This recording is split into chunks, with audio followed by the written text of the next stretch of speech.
Good morning, everyone. We're continuing here in the PELE YOETZ as we discuss Neis and miracles. And we spoke about yesterday the idea that if you have what you need and you are in general good health and good standing, the money is okay. Everything that's going on in your life is a Neis. That's something for a person to be gracious to HaKadosh Baruch Hu for, and to be humbled by all the chesed, all the kindness that HaKadosh Baruch Hu does. So he writes today, "L'fachais nivrach melismech ala neis kasher nuchal." Whatever you do, says the PELE YOETZ, try to run away from relying upon a miracle as much as you can. We don't want to rely upon miracles. Why? Ki ma'at im yesh b'yedeinu mitzvos uzuchiyos. We all know that we only have a small amount of mitzvahs and merits in our hands. And when HaKadosh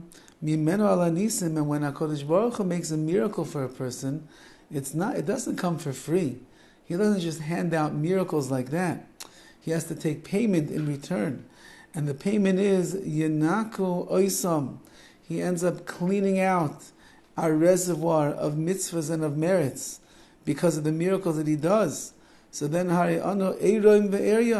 we end up being naked with nothing to our name anymore. HaKadosh Baruch Hu, He empties out the funds of merits that we have, and we're left with nothing to show for ourselves before HaKadosh Baruch Hu. The miracle we got, the life, the health back, money that we didn't know where it was coming from, we got it all.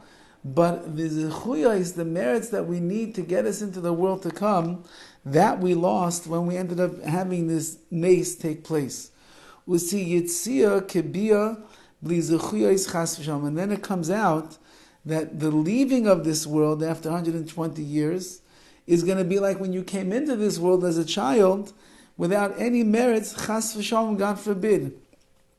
Which means, let's say that Hashem would make a Neis for a person, and they wouldn't have much time after the Neis to continue serving Him and doing mitzvahs and learning Torah and saying brachas and being involved in chesed and davening and so on and so forth. So HaKadosh Baruch Hu was menakeh. He cleaned out the spiritual bank account of merits in order to make the miracle for this person. That was the payment. So what do they have now to go into the next world? Just like when they came into this world empty, they were just a child with all in potential. But then they worked on themselves, and they worked in serving HaKadosh Baruch Hu, and they amassed enormous amounts of mitzvahs and zechuyos and merits and the like. But now they have nothing, so they're leaving this world the same way that they came in. Chas v'shalom, God forbid. Vim adam seimech ala neis. And if a person would rely upon a miracle, al betze kesef harizeh pesi v'sachol, because of some increase in money or some money that he spent, thinking that giving over his money is going to bring him miracles. Harizeh pesi v'sachal, this person is a fool. V'chilufeim begoylem, and we look at him as a goylem, as an inanimate object, lifeless person. V'doyme lemachliv margolis ve'even yikar al gush ofar.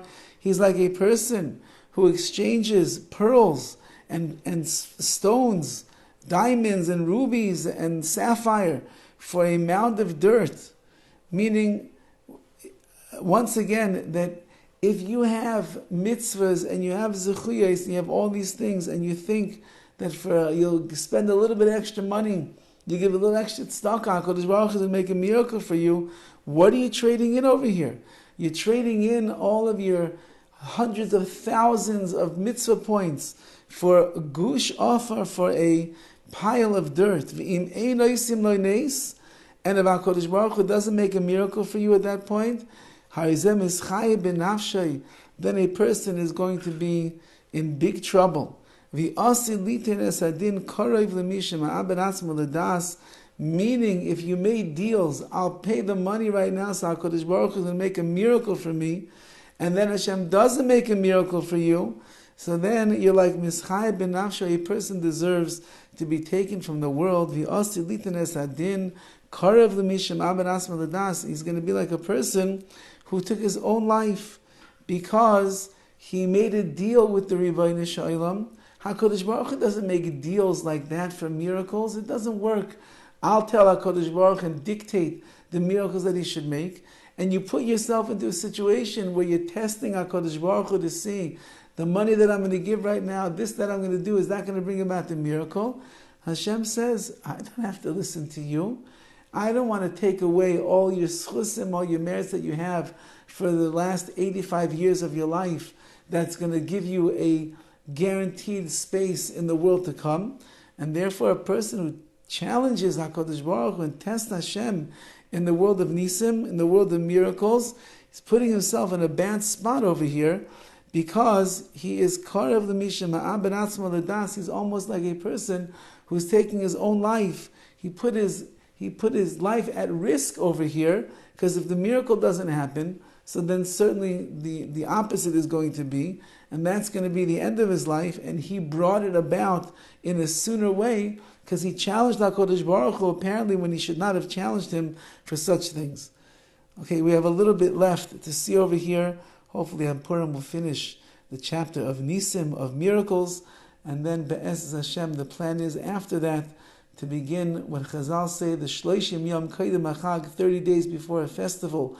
You start learning about that festival, and that of course on Purim is the 30 days that preempts and precedes the Chag, the Yom Tov of Pesach, Haba Aleinu L'Teva, that is coming upon us for the good. Have a wonderful day, and appreciate the nisim and the miracles that HaKadosh Baruch Hu makes for each and for every one of us. All the best.